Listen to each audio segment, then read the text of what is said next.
Okay, hello everybody. Welcome to Love, Sex, and Stars. We are now recording. So today is going to be a webinar where I dive into all of the aspects that you can imagine, all of the different signs of Mars and Venus, essentially your sexual style, your love style, what you're born with, and the sorts of stories and exchanges in love that will invite in to your life. We're also going to talk about sexuality in terms of Mars, love in terms of Venus, what they create together, and the unique kinds of relationships that happen that are perhaps like more on the gradient scale. When, let's say, it's a Saturn focused relationship, or it's a Pluto, or it's a Neptune focused, we're going to learn about the various kinds of relationships too. You can all let me know where you're coming from in the chat if you'd like.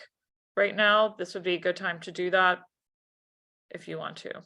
I see we have a lot of places in the chat. That's good. Mostly in the US, I see right now, in Portugal and Paris. So welcome all of you, Switzerland, Atlanta, a lot of LA and New York and Atlanta, a lot of New York, East Village, Brooklyn, nice, Milwaukee. Good to see you all. Pennsylvania, Latvia, Arkansas, Plymouth, Pennsylvania, Barcelona. Hi, everyone. Welcome, welcome. Philly, Alberta, Vancouver, more Portugal. I love to see all the Portugal in the room. A lot of you New Yorkers moved to Portugal, I know. I hear it's cool out there. A lot of LA, Miami. Welcome, welcome, everyone. Good to see you all here. Buffalo, BC, Canada. All right. Why don't you all let me know your level of astrology in the chat? Hi, Brooklyn. All right, why don't you let me know in the chat right now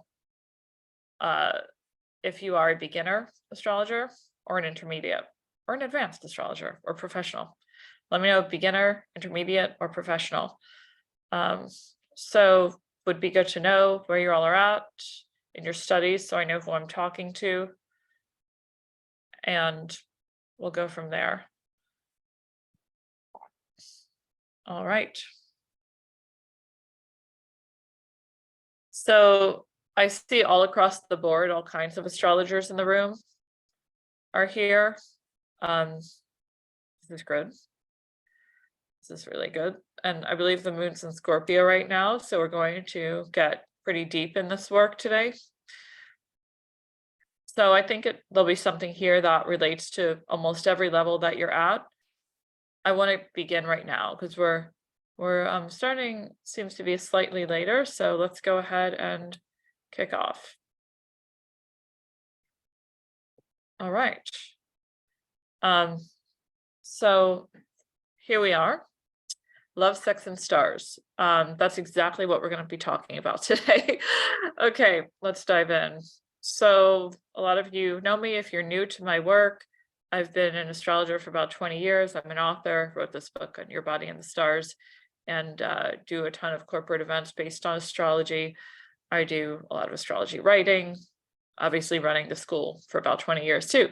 So if you want to learn astrology, we have a pretty thorough yearly curriculum, and this is one of the main courses in it. Now, a lot of you took this little survey we gave prior to the class, which would give you your basically who's in the webinar today.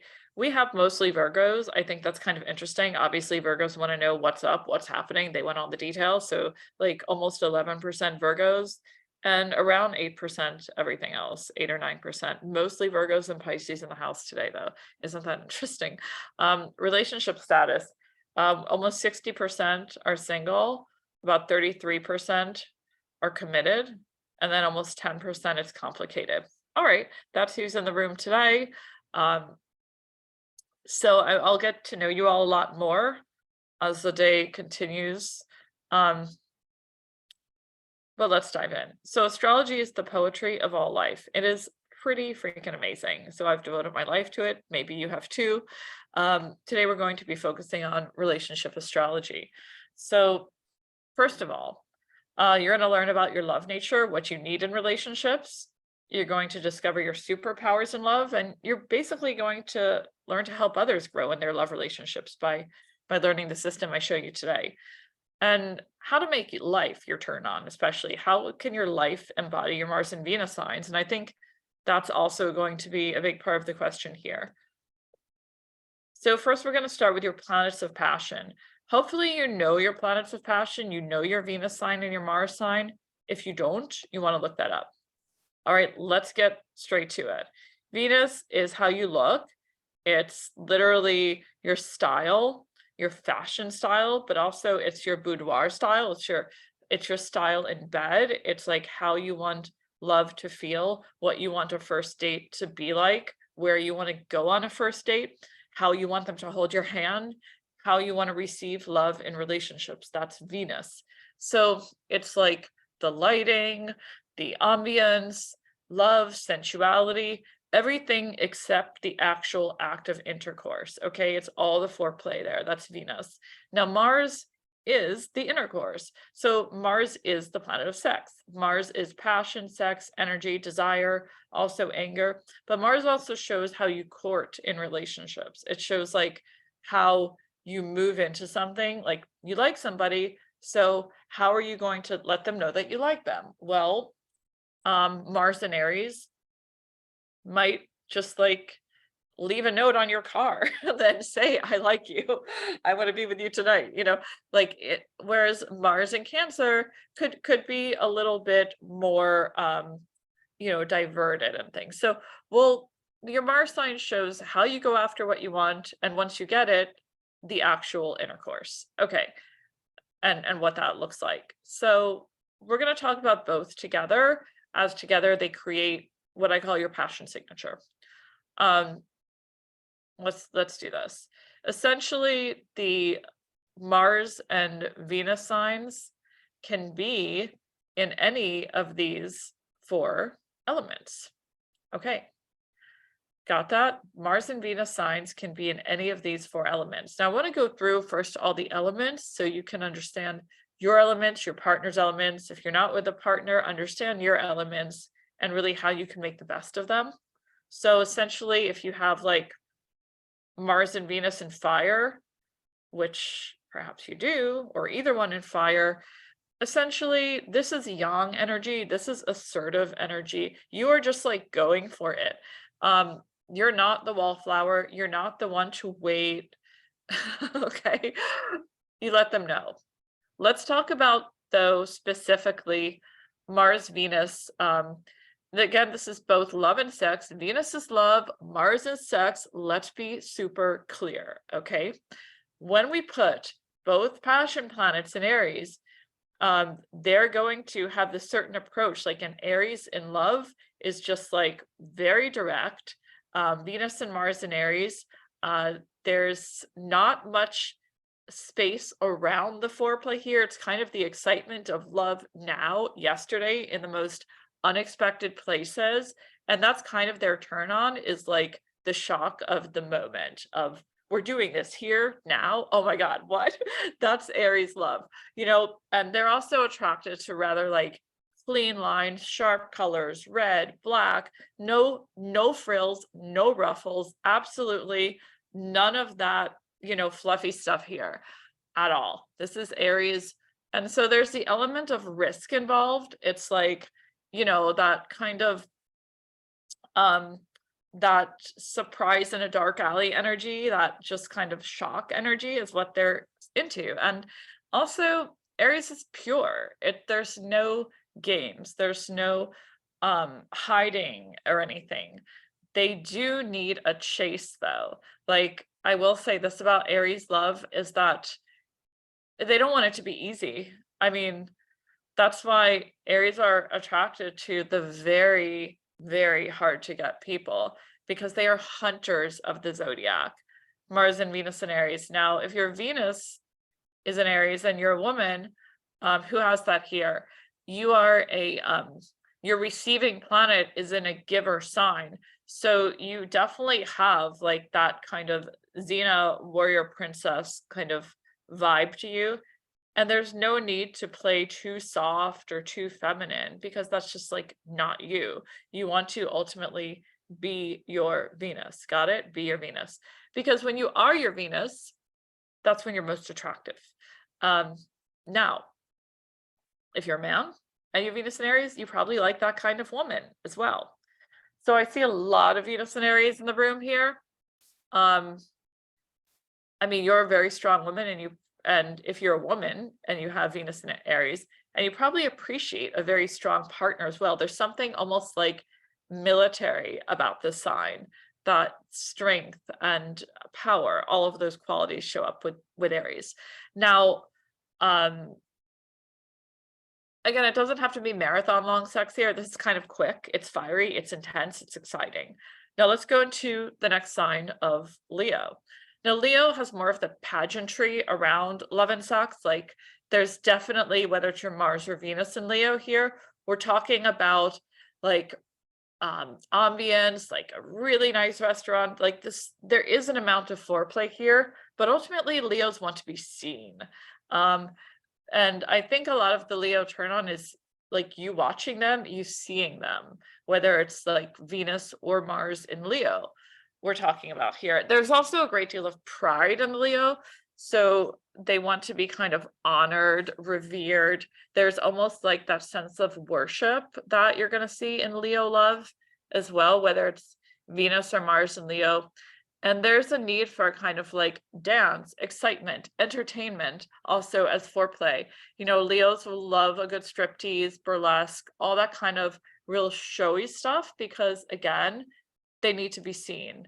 And I would even say not just seen and acknowledged, but like glorified and worshipped. That's definitely part of the Leo scene here. Okay. Who has Venus or Mars in Leo? I see somebody who has both. Wow.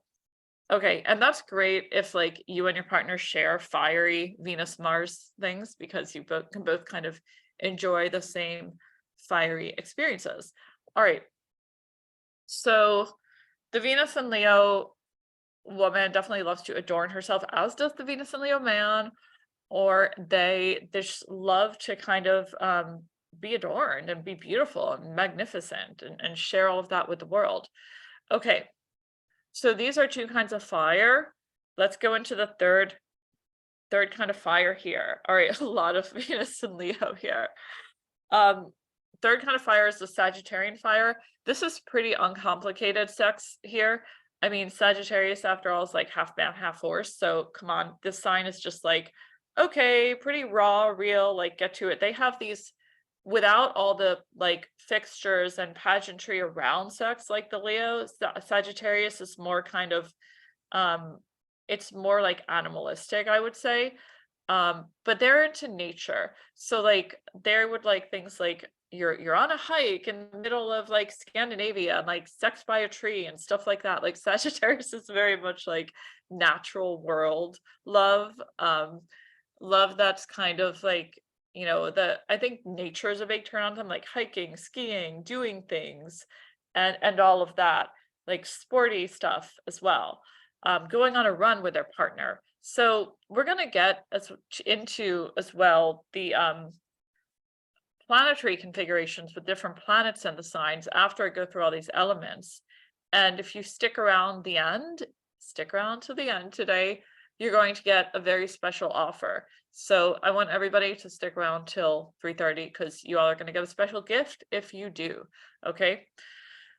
I'll announce that at the end. We have a course coming up and all these wonderful free bonuses. So you're going to get that too.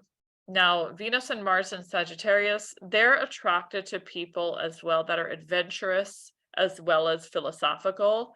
And this sort of, you need to travel with them, go places, try new things, experiment, new experiences. They see sex as more like a sport as well. And I would say Venus and Sagittarius is always kind of interested in trying new things. You know, they can get bored a little easily. So like if you're with the same partner for a really long time, a Venus and Sagittarius will need to kind of have variety. It's a mutable sign after all, and it's fire. So they need change within that relationship, or else they might be looking at other relationships too. But if that versatility and change does not exist within their primary relationship. Okay, so Venus and Mars in conjunction in Sagittarius.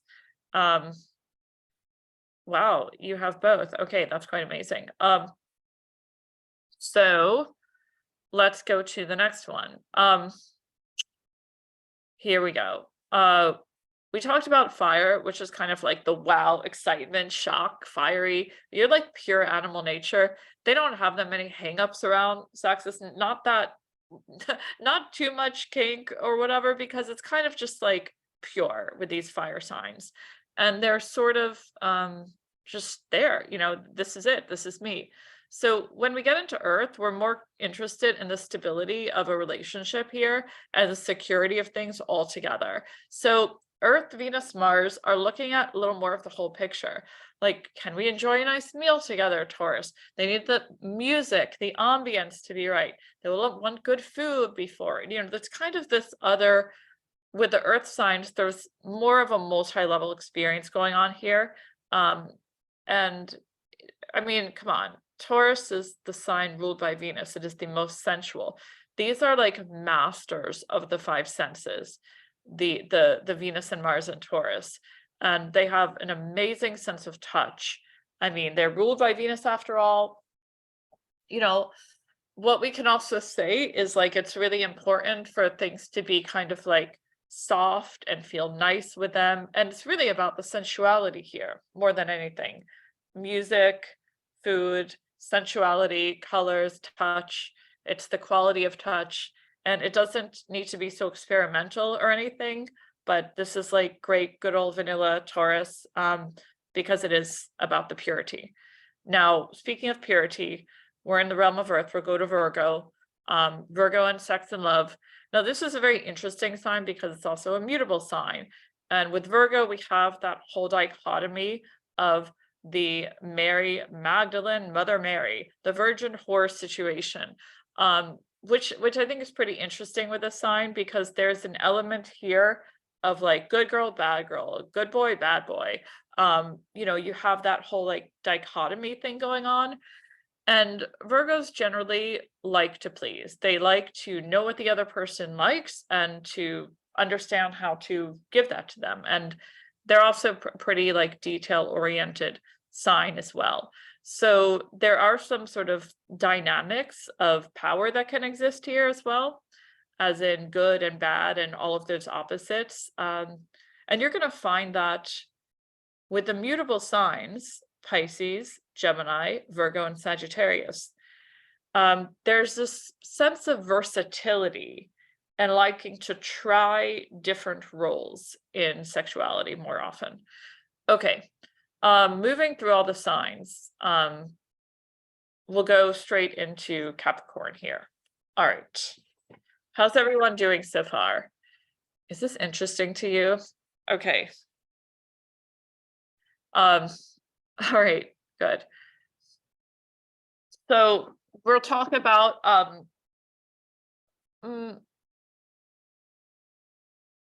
let's go into Capricorn. Okay, some things about Capricorn you want to know. First of all, they want to know like that this relationship is going somewhere, that we're kind of like a power couple, that we like the role of each other in society and how we look together publicly. Very important for Capricorn.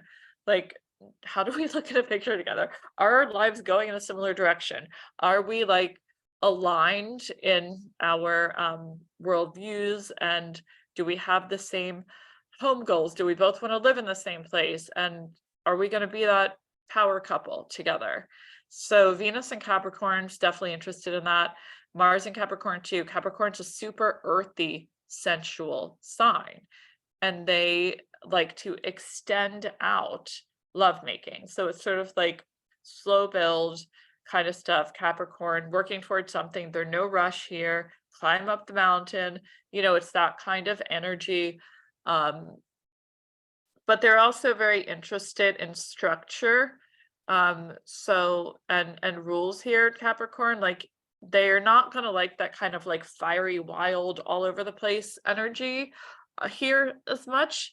There's a sense of like decorum, structure, even like clothing and lingerie that has more structure built into it, and those like corsets and things like that, even that like business jackets, you know, with like nothing underneath, super Capricorn, like that kind of 80s vibe. um, or like the trench coat with nothing under and the heels, you know, that's all very Cap stuff. Um, and because there's that kind of veneer of professionalism and being so buttoned up that they need. And behind that, still, it's like very carnal. It's a very carnal sign. Um, I mean, it's Pan after all. So that's Capricorn. And Capricorn, Mars, and Venus. Well, no, hold on, Anne. Capricorn can be interested in the fiery signs. Let's clear that for sure. It's exciting to them, but they have just like a very different aesthetic, like Venus to Venus, which we'll get into. Their overall aesthetic may be different. Like we'll explore that in the Venus to Venus part. So any sign can be interested in another sign. First of all, let's clear that up. Anything can work. It's just understanding the partner a bit more. Okay. All right. Let's go on into the realm of air. Let's do this. So, okay, Venus and Mars and air signs. We'll start with Gemini. Overall, when Venus and Mars in air, it's much more kind of psychological, intellectual things.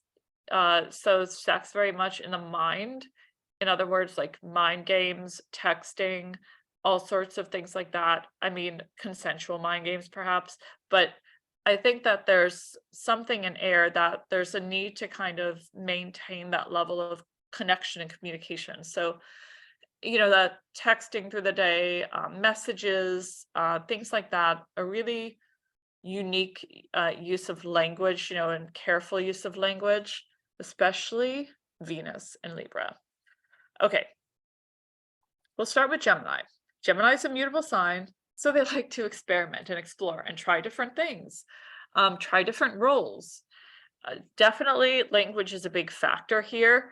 There's a sense of like, to foreplay for Gemini is just like straight up flirtation, like using words and banter to flirt and be charming and witty. All that kind of stuff is massively important for the Gemini. They can be attracted to kind of like those sort of sprite-like elven looks more so, schoolgirl vibes even, but that sense of just like playfulness in sex. So there's something very like young and sweet and playful here, in the spirit of Gemini, and definitely a part of them that is, they can hold a relationship that's based in words in exchange for a very long time, these air signs. Okay, Venus and Mars in Gemini. Yeah, absolutely. With all the air signs, intelligence and is the turn on here. So with Venus in Libra, I mean, this is also a home of Venus, like just like how just like how Venus in Taurus is a home, but it's a very different kind of home. So in the sign of Libra, Venus here is really, it's like the quintessence of love. It's like we are in love with love. We're in love with love poetry. We're in love with all of the accoutrements that kind of you might think are a little cheesy sometimes, but they're sort of just beauty standards anyway, like flowers and candles and great lighting. I mean, those are like these stereotypical romance things, but they're actually sort of great. Like, who doesn't love candles and flowers and amazing lighting? I mean, that's all Libran stuff. Thank you, Libra. So when Libra is all about foreplay too. I mean, as it's the opposite of Aries. Aries is like love now, love yesterday. Libra is like, I'll make you wait a really long time. And there's definitely that quality of the art a foreplay, the art of the buildup that can last days, months, years, even with these Venus and Libras. And that's the whole art of living for them. Like life becomes that foreplay. So it's definitely an artful life. And the people who have Venus or Mars and Libra are attracted to others that also enjoy that kind of romantic, playful exchange on the daily. And it's not necessarily about sex. It's like, it might be, I mean, they might like sex, but they might be even less interested in the actual act of sex and more interested in all of the things around it. It's almost like in what you don't see is more interesting than what is shown to you. And Libra is definitely bringing home that lesson of just like how you will want something more when things are more sort of covered up and less is shown. I think Libra does that in a very artistic way, and Scorpio does that same concept in a more darker, mysterious way. But Libra and Scorpio, I could say, are some of the most romantic signs. And if you have them both heavy in your chart, you're definitely high in the romance category. Whereas fire signs do a bit less covering things up, you know, Libras and Scorpios are much more interested in that space. Okay. And for Libra love, I mean, it should be soft and nice and sweet. And essentially, they are very much about talking about what is consensual, what you want. And they're very focused on your needs as a partner. They want to learn everything about you, and pleasing you as well is very important to Libra. So, okay. Let's see. I'm just checking the comments in here. All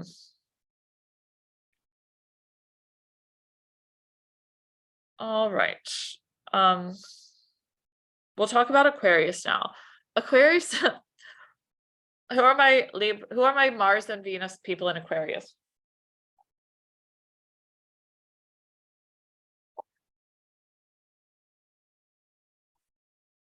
All right.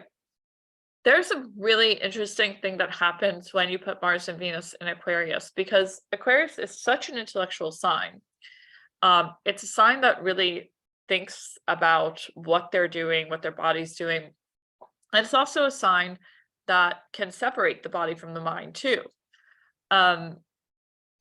There's something very experimental in the sign of Aquarius, wanting to try new things just for the hell of it. Like, okay, what is that like? Let's explore this. Let's explore that. Aquarius rules the ankles. So with an Aquarian person, they often are quite lengthy, taller people sometimes, or there's like an accentuated, thinned out ankle area. And they might really like wear shoes that accentuate the ankle as well.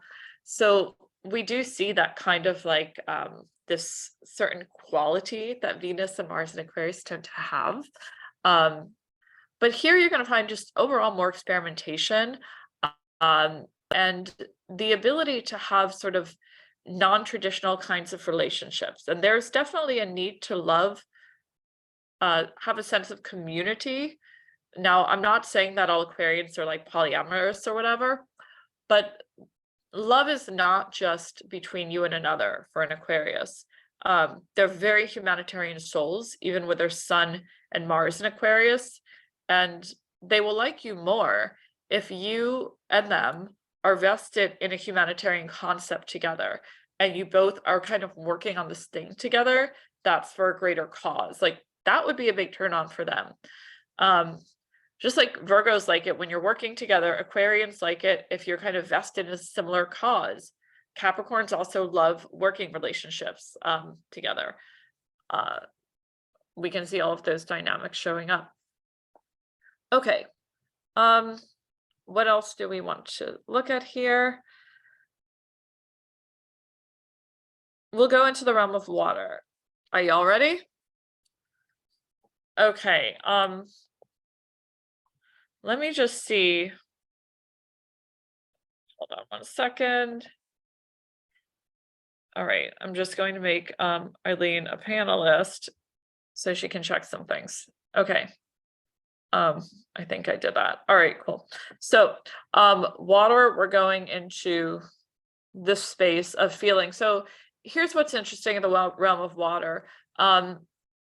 Emotions have to be a part of sex with water. Now, not every sign needs that, but water, Mars and Venus signs really need an emotional connection to be able to get turned on at all, especially like the sign of Cancer, like Mars and Venus in Cancer. Specifically, they want to feel safe.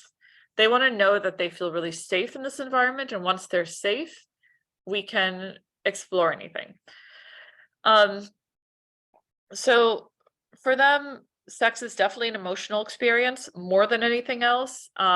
They want to also feel similar to Capricorn that you have a goal together. But here the goal is a little bit more like domestic. Maybe it has more to do with family or marriage, or like living together, some like vision of a domestic life together. But similar to Capricorn, Venus and Mars in Cancer want to know that you're going in a similar place as them. And that those emotions are shared. They would want the relationship to get deeper and deeper emotionally as it progresses too. Okay. So we'll go into the realm of Scorpio, which is like kind of notorious for being the sign of sex, but I mean, every sign has like a very unique quality of love and sex. So it's not just Scorpio, obviously. And Scorpio, as I was saying before, is very interested in what you don't see and having a little bit of that chase, but they're more so interested in the sense of intimacy and what is hidden, and that you share secrets that are kept so well together, that you both have a private life that is not talked about in public. There's a sense of secrecy, intimacy, really deep connection here. And they are willing to explore most anything with you, as long as you're not going to like blab about it to the world and share it on social media. Like they will not appreciate if you just take a picture together of both of you without, getting the photo okayed and total consent and everything. So there's definitely a sense of privacy, and you don't want to breach that trust with a Scorpio because trust is everything here. They can be a very loyal sign. They're a fixed sign. So there's like Scorpio, Leo, Aquarius, the fixed signs definitely have that sense of this is the choice we made, we're going to stick with it. Scorpio, again, rules the sex organ, so it is the sign of like the actual intercourse. And yes, they're actually just they are interested in that act of sex very much so, and the different tantric levels that can be achieved through it. Also, here we have the sense of interest in power dynamics in sex as well, as Pluto's the ruler of Scorpio. But it's not just like for fun. I think they're doing these things for deeper emotional connection. So they're coming at it not from the mental space, but from the watery space, not from an air space, but from a really deep feeling space. Okay. Interesting. I'm seeing a lot of placements here in the chat. We'll get into some of those relationship placements later on. Okay. Let's talk about Pisces, because like here it's like deep in the waters. There's a lot of room to travel in Pisces. This is an incredibly romantic placement.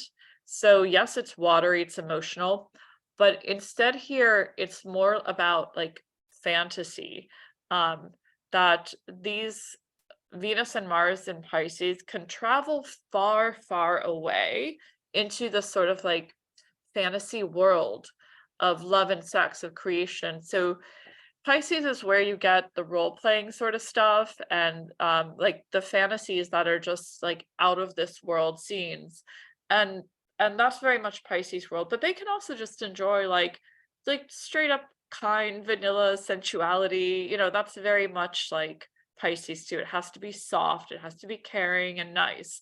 Like there's just something innately sweet and romantic about the Pisces, that nothing should be too harsh and abrasive overall. They have a very big heart, and they're also incredibly sensitive too. Highly romantic people here. Yeah, just a little bit. Okay, so now that we've got our groundwork here, we can play with all these things. We're gonna go into the next part, and I'll take this moment to do a little housekeeping here and tell you guys that if you want to ask me a very specific question, you've got to put it in the Q&A because I might not see it if it's in the chat, okay?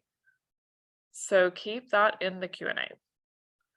All right, so let's say you're with a partner and you're like water and earth, Venus and Mars, and your partner is air and earth, Venus and Mars. Okay, so your planets might not be talking necessarily even in the same earth signs, but you're both going to have earth.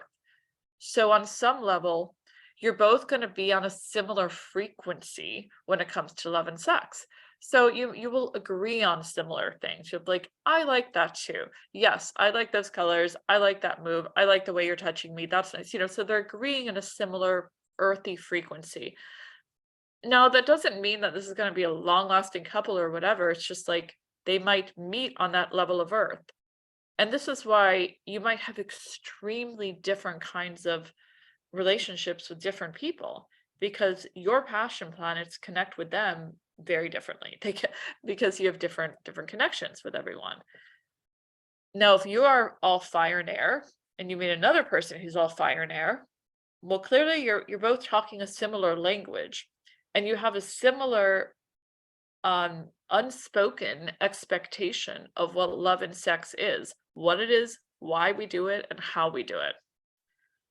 And so both of you, without even exchanging many words, it's just in your field, you will meet on those frequencies of fire and air, of the mind, excitement of ideas, excitement of being in the moment, spontaneous, and something very raw and connected. So, that's sort of a frequency. So we are essentially all like these soundtracks. You walk into a room and you're like emanating this field around you, and then everybody's emanating a field, a frequency around them.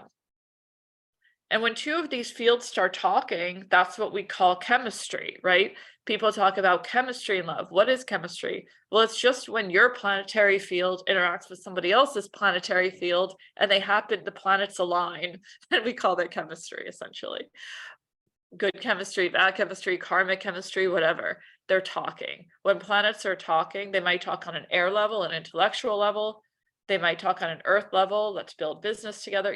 However they're going to talk, your planets are talking in some way. And that's the unique kind of chemistry you have with another person, essentially. Okay. All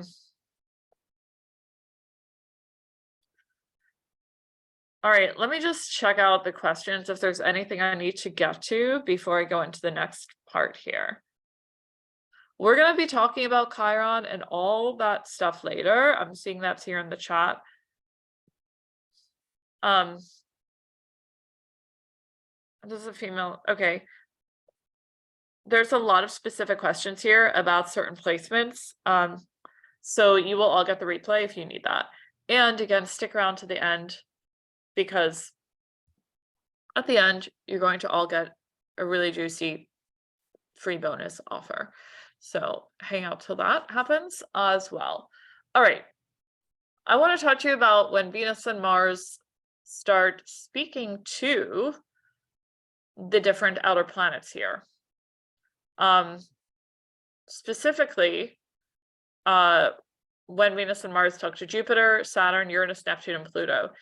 Now, in your own chart, specifically, it will say something about how you like love to be. And also, if your Venus and Mars interacts with their Jupiter, Saturn, Uranus, Neptune, Pluto, or Chiron. So essentially, Jupiter brings in a sense of expansion, Saturn contraction, Uranus unpredictability, Neptune romance, Pluto empowering. Now there's a spectrum with each of these. Jupiter can be hey, I'll give you all the room you need to love, but it also can go too far. Saturn can create Saturn makes something feel safe, like a relationship, boundaries, but it could be too many boundaries. Uranus is fun, but then where are the guardrails? Where's the end? Can we do anything? Where's the lines of this? Neptune, romantic and dreamy, but when does it get into an illusion? Pluto, empowering, strong, intense, but when does it get abusive or overpowering? So all of these planets can be good, but they also have a shadow side. So we're going to look now to Venus and Mars and what happens when they talk to the rest of your chart.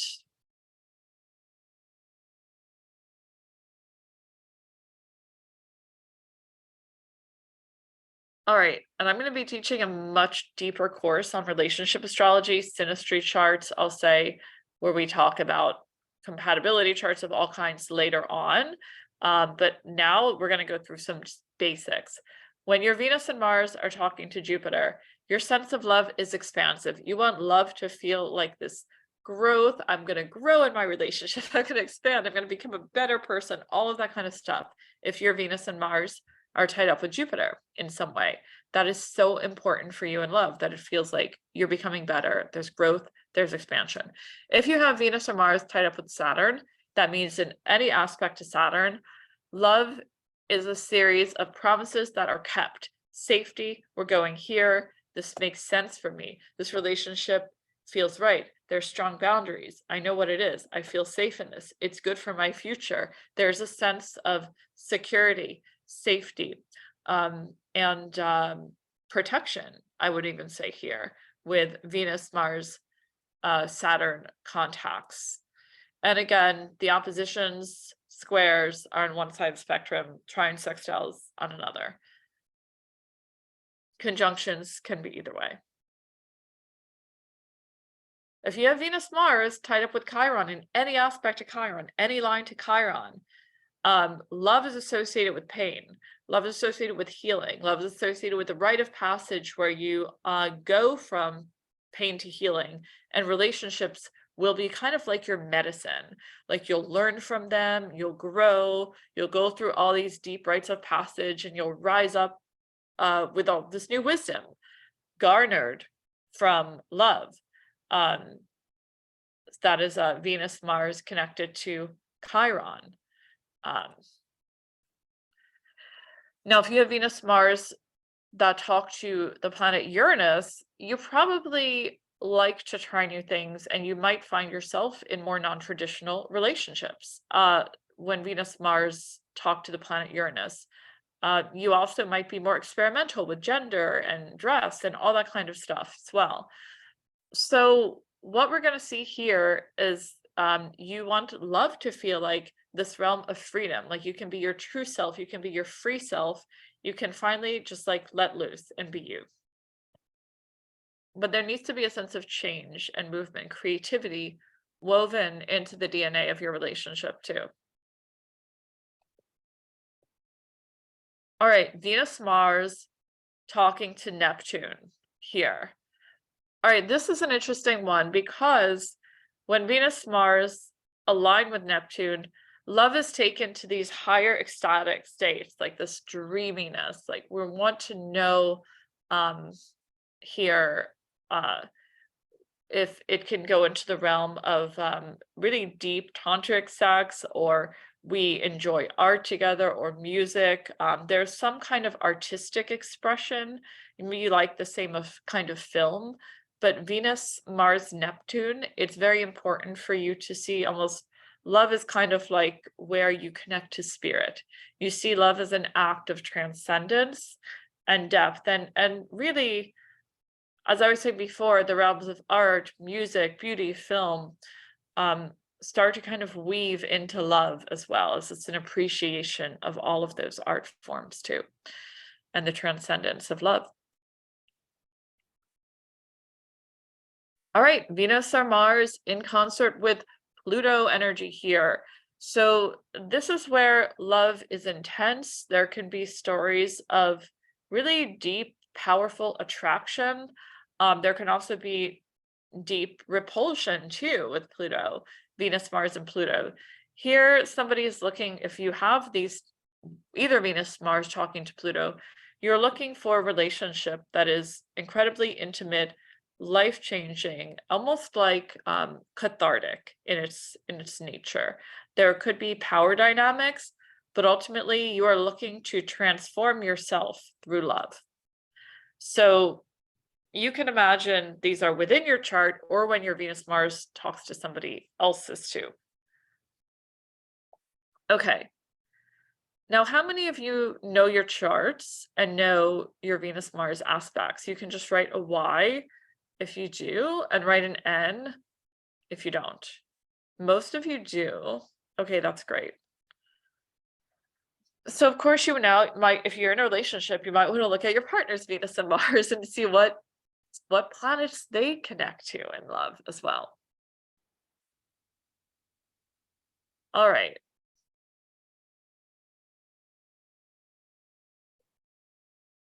So I'm gonna go into the next part in just a moment, but I first wanted to there's so many things in the chat. I first wanted to talk about the houses that deal with love and sex. So we're going to talk about houses 5, 7, and 8 in the chart now. Essentially, house 5 is a house of love, house 7 is a house of partnership, and house 8 is a house of sex. Okay, so essentially the way you will love is and what your subconscious expectation of love is what's going on in your 5th house, pretty much. Your 5th house in the astrology also has a lot to do with those experiences you had in love when you were coming of age. You might have been a teenager or something, and some of your initial experiences in love are often seen by the planets in your 5th house. Now, we can also look to the ruler of that house, but that's essentially how you see love and what you would expect from love, a love relationship as well. All right, stick around till the end though. I don't want you all dropping out now because again, you're going to get this bonus offer at the end, which I don't want anybody to miss. So you do want to hang out for that.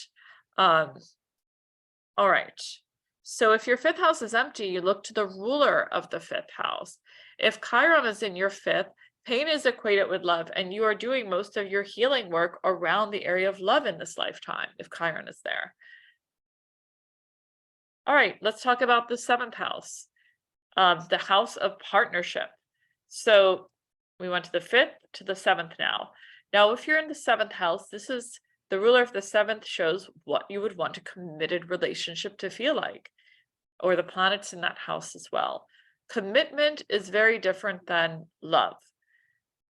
So, you know, you often see people in the world who will be with a certain kind of person to go on dates and have fun with, and yet they see another kind of person as a partnership. So sometimes we have these archetypes for partnership and for love, which might be a little bit different.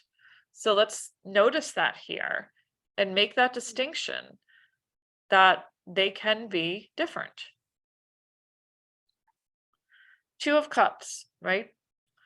Okay, the realm of love. This is in the tarot deck, realm where, you know, is Eros, is sort of opening up the ropes there, and this is the act of falling in love, ultimately, Cupid and Eros. So there's a whole process here, and usually things start in the 5th house.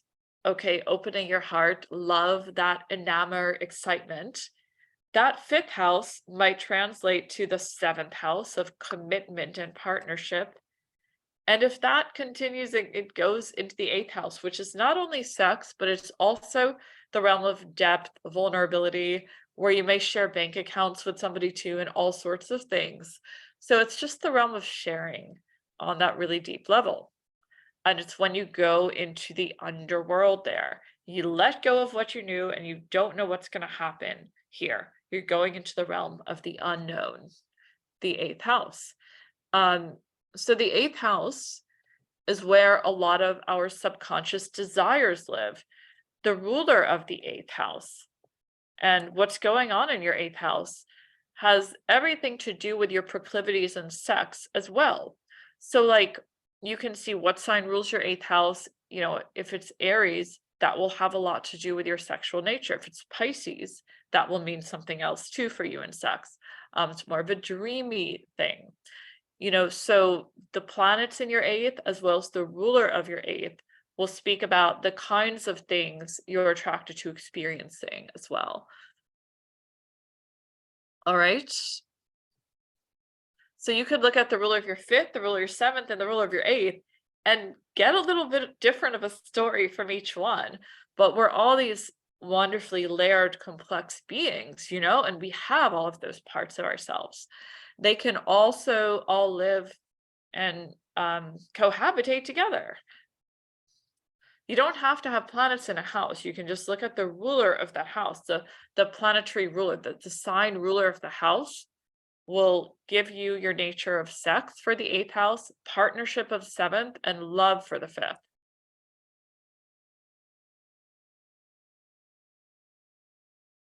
So like if the ruler of your 5th is Gemini, you would see where Mercury is too. And Gemini will give you a lot of information there. Now, of course, you have your love chart, your Venus and Mars sign that you've learned. Maybe it talks to a certain planet. That is your personal passion signature. But when you go out in the world and you start, you enter a room of people, you enter a class or a lounge or a house party, your field starts to mingle with everyone else's field in that room very quickly. And that's why you end up talking to some people and not others, and everything like that starts to happen. Chemistry starts to wake up. So now you imagine your Mars-Venus contact. Let's say you have Mars-Venus, Cancer, Pisces, you know, in conversation with Neptune. Somebody else with a completely different Mars-Venus story, might talk to you, and you'll realize, you know, very quickly that it's a very different soundtrack, right? That you both are playing. And so you might talk and then move on because perhaps it doesn't go anywhere. The stories don't align. So when stars align, when they don't, I think we should explore that a bit.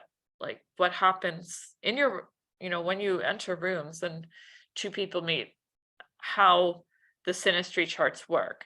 So I don't have time to go through every single aspect today with that, but I did want to give you some key things here when you're looking at relationship astrology. When stars collide, like when let me give you an example here. Okay. Like let's say you have Mars and Aries. Let's say you have, Mars and Gemini, and your Mars and Gemini is giving energy to somebody who has Venus and Sag. And that works pretty well because you have all these things to say. You want to try all these new things. You're very interested in exploration with your Mars and Gemini. And their Venus in Sagittarius is also very interested in exploration, more of a fiery kind than an air kind. But you know, fire and air play nice together. And that could be a beautiful Venus-Mars combination, you know. So you're looking at how the Mars sign gives energy to the other person's Venus. And maybe the Venus will receive that. But let's say that Mars and Gemini person, that same person is giving that Mars and Gemini to somebody with Venus and Taurus.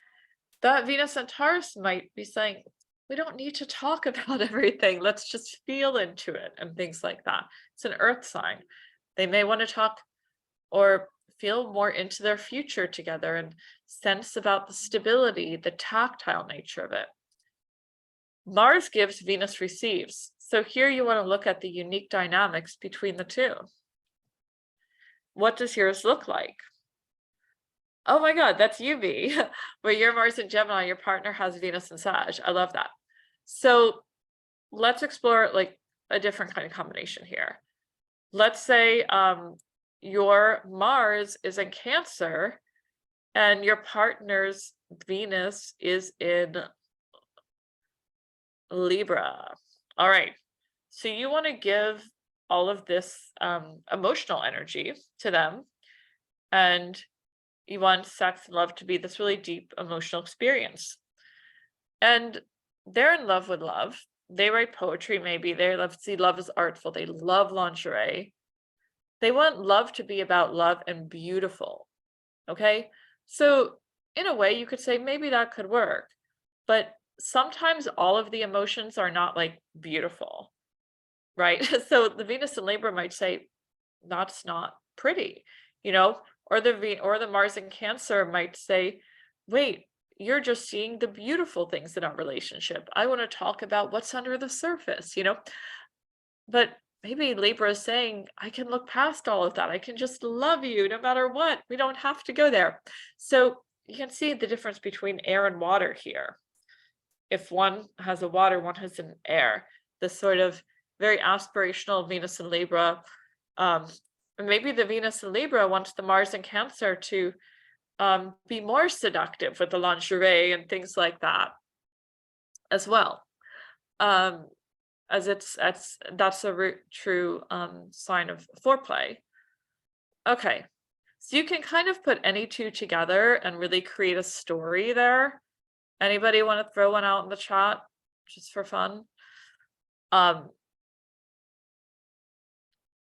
You know, you could see Mars in Capricorn, Venus in Virgo. You know, here, this is a couple that really aligns with their career goals, that probably likes those in bed, those sort of power, almost office dynamics, like Capricorn, Virgo, secretary sort of stuff. But there's definitely that sense of earthiness here, sensuality, control, status, decorum, with a Virgo Capricorn story. I see somebody here says Mars and Venus in Virgo, and the husband has Mars in Virgo and Venus in Libra. That can work too. He might be more interested in like the beauty of it and the beauty of more romance, though. Mars in Pisces, Venus in Aries.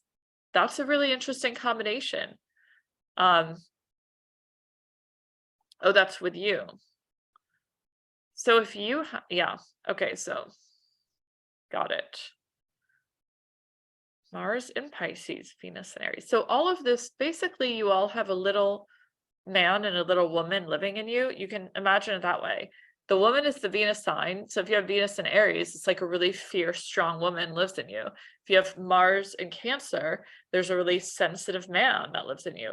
And it's kind of like we all walk around with that anima and animus inside of us and our versions of the masculine and feminine.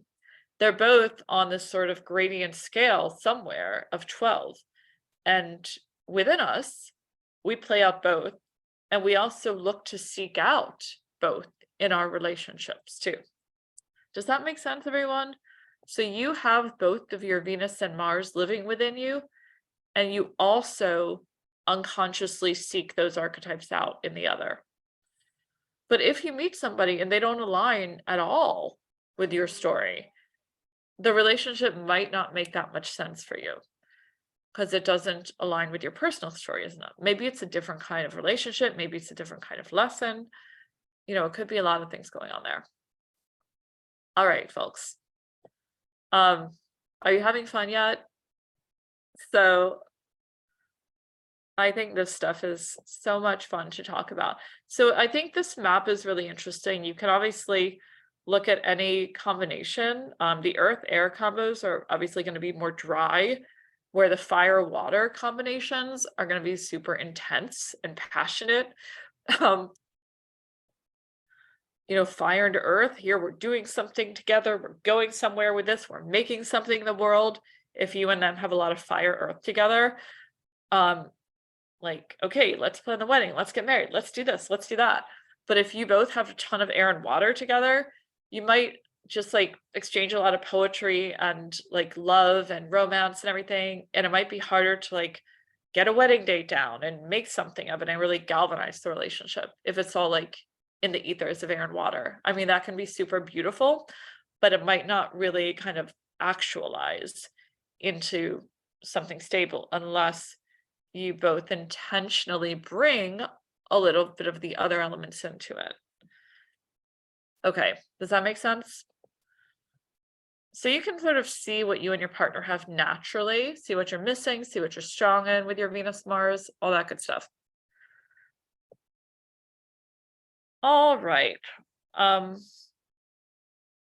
hope you all are going to join my class on this, the 25th and 26th.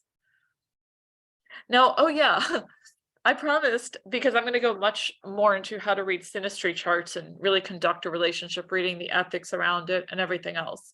Because I do a lot of these with couples in the room with me, actually, and I prefer to do it that way versus just to one person. Okay. Venus to Venus, apples to apples. Your Venus, their Venus. Venus to Venus is like, what do you like? I'm an outdoorsy person. I like pink. I like black. I like this. It's kind of like what you're attracted to naturally. Some people like neon. Some people like, Victorian things and whatever. It's that like stylistic mark. That's Venus. So it helps when you're kind of designing a house together that you have a similar Venus vibe, or else you might get into a lot of arguments. Like if their Venus is in Aries and your Venus is in Virgo, you're kind of going to have a different style. And also in love and sex, you like different things. You want to do different kinds of things on a first date, probably based on your Venus sign. So it's not a deal breaker at all if your Venus signs don't align, but it just shows you have real difference in style and sensuality.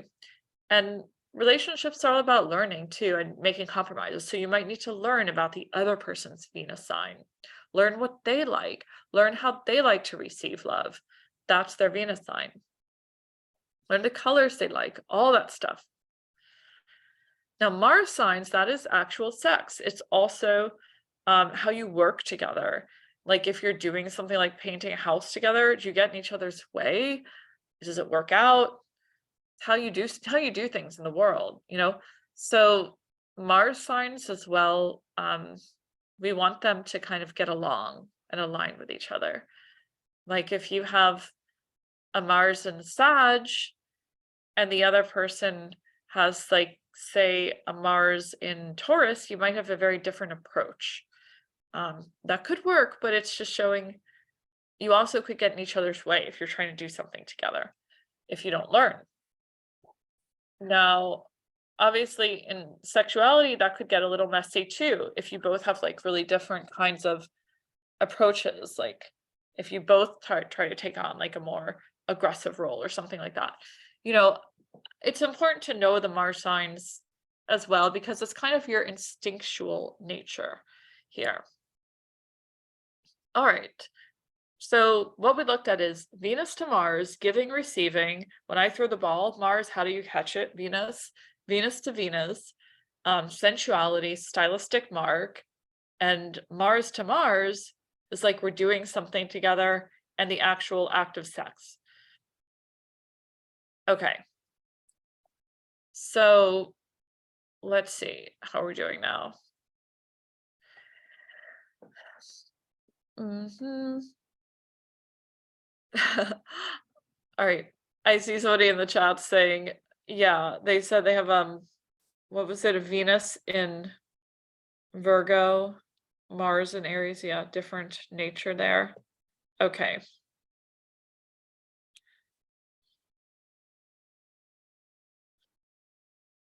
All right, so now it's, opposed to, your what could be popular belief, you actually need hard aspects to form a relationship, because if it's all like trines and sextiles with your partner or with the person, nothing's going to happen. It's not really going to be a relationship. It's going to be like a friendship, and that's fine. But it's actually the hard aspects that create the boundaries that create a relationship, because that means that there's kind of boundaries around it. You've agreed on something, and that creates, like, that's an aspect of tension, like a square, an opposition, a hard no, or something like that. So when there's Saturn in hard aspects or conjunction, it actually provides stability. Like your Venus conjunct their Saturn could be like a long-lasting commitment. Venus conjunct Uranus or anything with Uranus could be a very electrical encounter, literally electrical feeling. Venus Pluto is power, intense attraction. So like all of these planets bring a very different karmic quality to your relationship. Okay. If you have questions, make sure they live in the Q&A. Venus ascendant connections with you and your partner, there's going to be immediate attraction between you two. Wow, those relationships are off the chart. Venus North Node, you'll feel like incredible magnetic connections with each other. You're just so deeply drawn to one another. There's so many more of these, but I have a very methodical, laid out course where we dive into all of your charts. You learn how to give relationship readings coming up soon. So I do want to dive into that as well in a bit, but also it's important to know that every relationship is a karmic relationship. Every single relationship you attract is for a reason, because it's in your field. You've attracted it. It's there to teach you a lesson. So I'm nobody to say to any of you, get out of that relationship or stay in it or whatever. We can just explore the lessons there and what it's about, and then you decide. But each one is ultimately a different swath of the sky, a different realm of lessons. But likely you attracted that for a reason.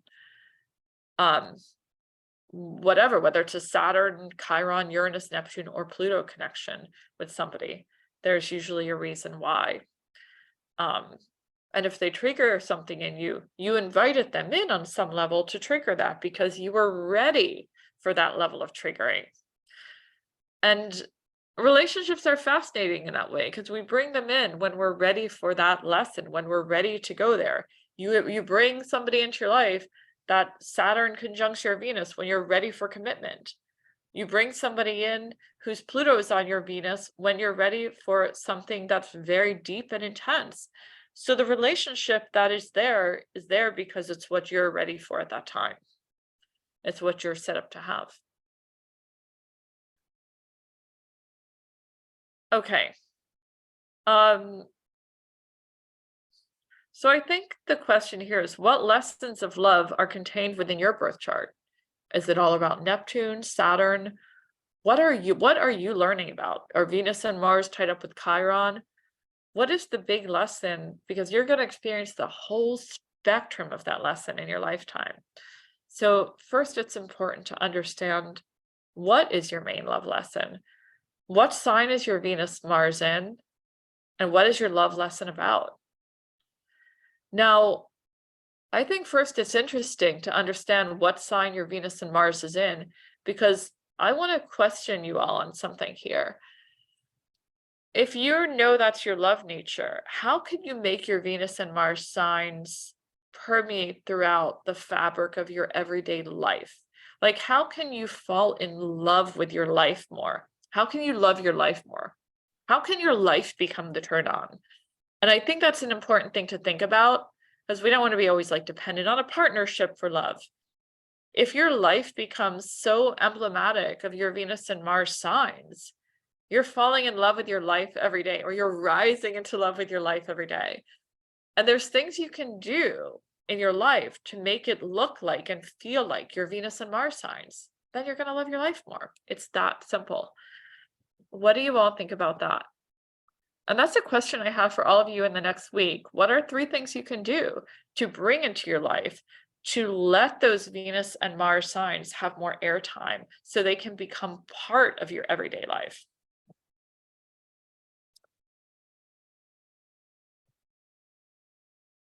Okay, think about that and write them down today while it's fresh after this webinar. I want you to do that. there's changes that you can make throughout your life so they can live within you as well. Okay, thank you all so much for sticking around this far. I have very exciting gifts to offer you right now that you're all here. So I hope, first of all, I'm going to answer all your questions today after this too. Thanks for sticking around. And I want to offer you this brand new class I have called the Astrology of Love and Relationships. Now I'm going to get to all 34 questions if I can and see what's important from those in the chat after this too. So stick around. This class is a 6-hour class with me, not 6 hours straight, but it's over an entire weekend. I used to teach it in a month and I made it into an immersion. It is an incredible course where I go into all of the ins and outs of relationship astrology. You learn how to give relationship readings. You learn the ethics around it. You learn all of the aspects to Mars, to Venus, Moon, and the kinds of dynamics that can happen. Synastry charts, Davison composite charts, every kind of relationship reading imaginable. I love relationships and relationship astrology because, I mean, it's the centerpiece of life. Life is about relationships. So if you'd like to join me in this immersion, it is on February 25th and 26th. You'll be with me throughout the whole weekend and it's live. Everybody gets lifetime access. If you sign up today, you get 10% off the course and you get a few extra special bonuses and workshops that I want to share with you. Now, if you want to sign up right now when we're on the call, right now you will get the 10% off. So you'll get this whole weekend immersion for $297 instead of $333. And one of the bonuses you get is the 10% off. The other bonus is your karmic signature and the lunar nodes. It's a special course I have on the karmic nodes of the moon. And the third bonus you get is star sync calendar. So all of that equals to $525, and you would get all of that for $297 if you sign up right now. So let me know if you're interested and if you have questions, because this fast action bonus is best to get right now when we're on the call. It will run out by tomorrow night, by Monday night. So if you want in, now is the time. And that is a great deal, actually, $297 for this full weekend immersion, plus all those 3 extra bonuses that you'll have lifetime access to. This course is for somebody who has a foundation in astrology. You need to know the basics to enter this course. I will say that. You can't come in not knowing anything about Venus or Mars. You do need to know the basics here. The karmic signature bonus that you get to is really about how to give an evolutionary astrology reading and aspects to the nodes, the signs of the nodes, what we call past life or ancestral karmic DNA. That workshop is incredible. It's worth $97. You get that along with it too. You also get the digital star sync calendar, which syncs straight into your phone, into your computer, into your Google Cal, all devices. And again, you get all 3 with the discount, 10% on the course if you purchase right now or by Monday night. So the link is all in the chat. You can see it there. Eileen has put it in. You can click on that link, smash the button. As well, she's putting in the link to the sales page too. And on the sales page, you can read more about it. So I'm here to answer any of your questions in the course or from the workshop right now. This is an incredible class though. And for anybody that really enjoyed today, that loves relationship astrology, you want to dive a lot deeper and really kind of thaw out on a chart and understand how to unpack all the dynamics in love, karmic patternings, the actual healing of those, why we attract what we do, inner relationship dynamics. We get into all of that in the chart, and really how to become a relationship astrologer too, how to give relationship readings. All right, so the link is there in the chat. Somebody said the link is not showing. I do see the link here. Oh, it's only going to the panelists, Eileen. You have to send it to everyone. It's not allowing her to share with the group. That's weird. Okay, so hold on one second. We are going to share the link in the chat with you right now. I don't know why it's saying that. Yeah, it is in your email, but it's really important to use this link. So let me just make sure that you get that. Wait a minute. Hold on. Eileen, I'm making you a co-host right now so you can share it in the chat, and make sure you just click on to everyone instead of to panelists when you share it. Okay, what are the hours on the weekend? That is, the hours are on the sales page, honestly, that Eileen is sending you. All of the details are there. So you will see everything you need there.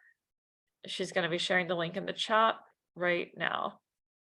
Okay, great.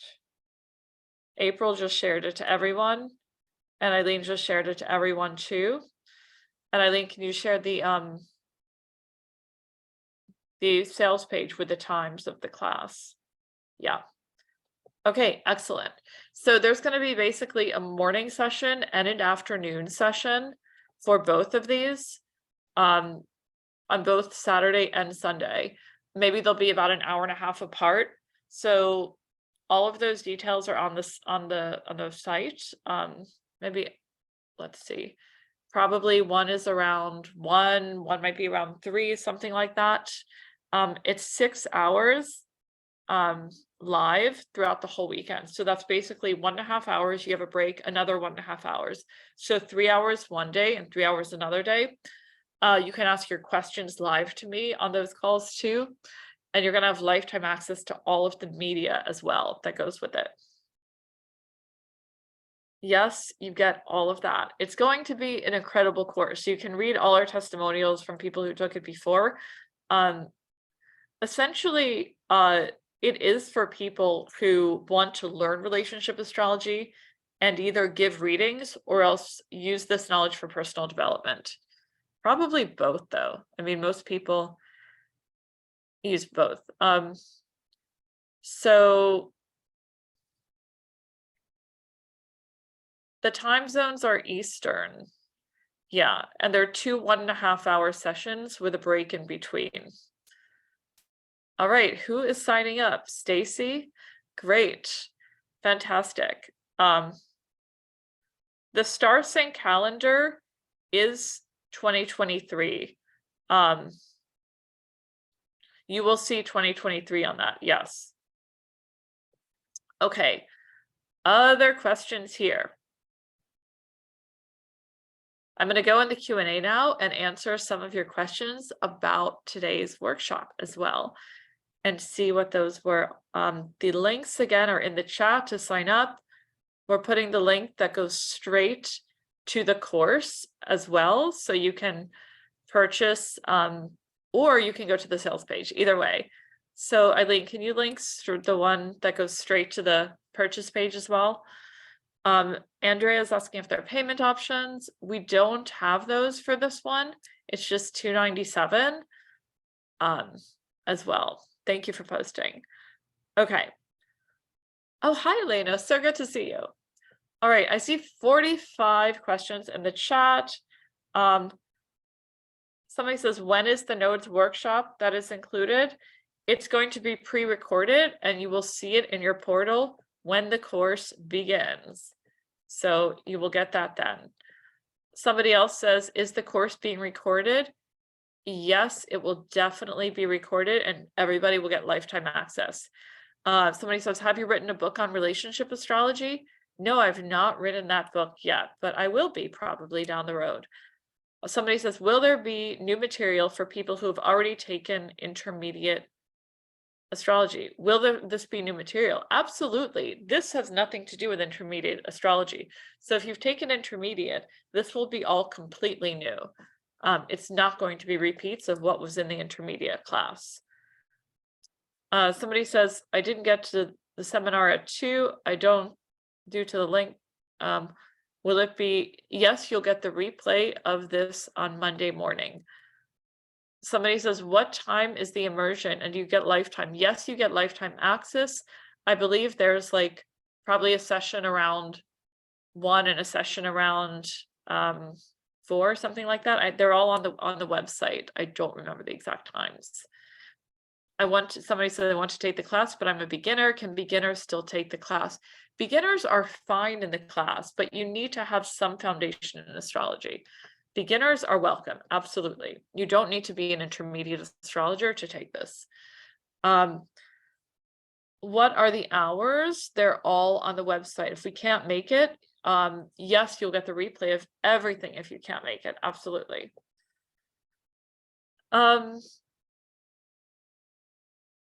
So there's a lot of specific chart questions. I can't get to all of those right here. Somebody says they have a pattern of Mars and Gemini in the 8th house. It seems that it's always hard to love and be loved. Well, you love to give if you have Mars and Gemini in the 8th house. And it would seem that you love to share information with others. Essentially, you are a giver and you want to give of your mind. It's like there's spokes flying out of your mind.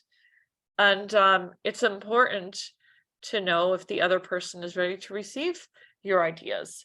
I'm seeing the question there, Mars and Gemini in the 8th. And also in sexuality, it would seem that you want to give as well, as that is a subconscious desire is to do the Mars thing there, if you have Mars and Gemini as well. I think it's more so about finding the right give and receive kind of match there. I'm just reading Adrian's comment here. And understanding their Venus and Mars as well, and what their values are in love too. Okay, somebody says, what suggestions for encompassing your own Venus and Mars and living them authentically? Well, I would say, first of all, Venus. Venus has a lot to do with the way that your home is appointed and the style of everything, the style of the lighting, the couch, the colors. Like, make your home simply emblematic of your Venus sign. You're going to be so happy when you walk into a home that looks like your Venus sign. It's just going to be immediate turn on. Like, that's great. That's how I love life to be. So your home should look and feel like your Venus ultimately. And your Mars should be like the kinds of activities you do. Like, what do you do on the weekends? Well, how do you want to spend your time? And together, it's sort of like your lifestyle. So let the Venus Mars really become your life and your lifestyle, Julie. Great question.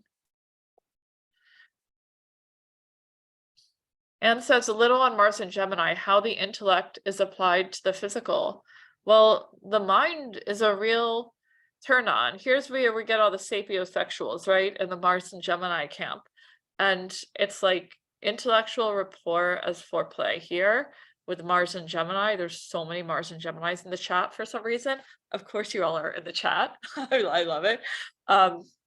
So there is definitely the need for the words exchange, the texting, the sexting, and really this interesting kind of game and play with words, using that in your sexuality as well. Okay, Andrea says, could that be said of platonic relationships too? You know, a lot of platonic relationships are like same element trines, just like without the Saturn tension stuff or without the Pluto tension. Those are more like platonic if there's no real boundaries there. Okay. The discount is $297. That's 10% off. If you've taken this class before and you want to retake it again, we can offer you something else. So please write us if that's something you want to do.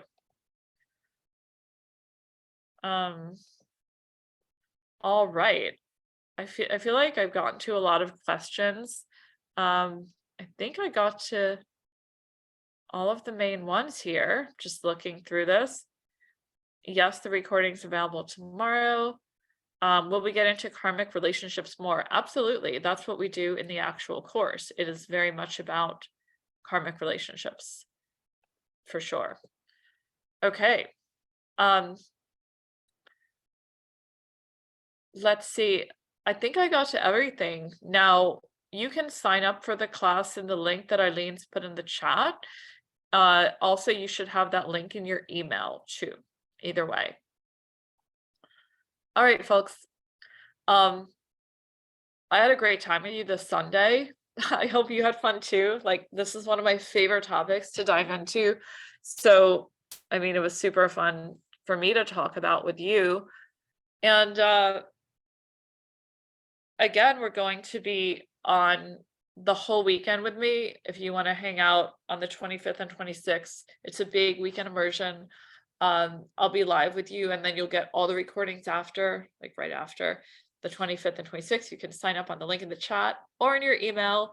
Again, you get the 10% off until Monday night. After that, you'll still get all the rest of the bonuses. It just won't be with a 10% too.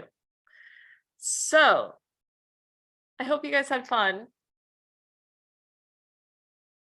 Did you all learn a lot? Did you have a good time?